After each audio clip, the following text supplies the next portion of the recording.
يا أهلا وسهلا بيكم في فيديو جديد، ومعاكم محمد سامي من قناتكم لحظة حسم. أنا هنا عشان نتكلم عن بناء عقلية المستثمر في الذات. استثمر في نفسك دايما.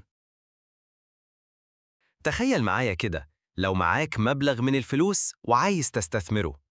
أي مستثمر شاطر بيبص على العائد والأمان، لكن في استثمار أعظم بكتير محدش يقدر ياخده منك وبيضمن لك أعلى عائد ممكن، وهو إنك تستثمر في نفسك. للأسف كتير مننا بيصرف وقته وفلوس ومجهود في حاجات ما بتزودش من قيمته، لكن اللي بيفهم صح هو اللي بيشوف نفسه زي مشروع أو شركة. كل ما يستثمر فيها كل ما قيمتها بتزيد وفرص النجاح بتكبر. في الفيديو ده هنشرح مع بعض يعني إيه عقلية المستثمر في الذات، وإزاي ممكن نبنيها بخطوات عملية عشان ما تخافش تبدأ وتقدر تحول كل يوم في حياتك لفرصة استثمار جديدة وتكون أغنى استثمار في العالم. بتكون مستعد للمستقبل، بتجهز نفسك لأي تغيير في عالم سريع التطور.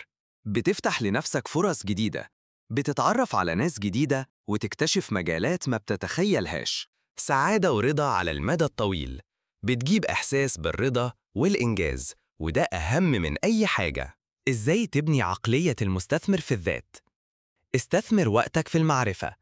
اقرأ، اسمع بودكاست، شوف فيديوهات تعليمية، وخد كورسات أونلاين. استثمر في صحتك، أهم استثمار. اهتم بجسمك، الرياضة، وعقلك، النوم الكافي، التأمل. استثمر في علاقاتك.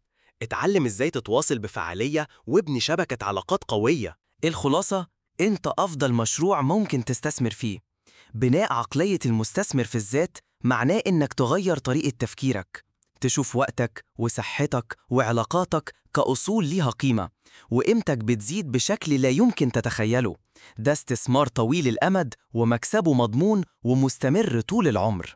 يا رب يكون الفيديو ده شجعك تاخد الخطوة وتبدأ الاستثمار في نفسك من النهاردة. شاركنا في التعليقات إيه أول حاجة هتستثمر فيها في نفسك، وما تنسوش تعملوا لايك للفيديو وتشتركوا في القناة عشان توصلكم كل الفيديوهات الجديدة. أشوفكوا على خير في الفيديو الجاي.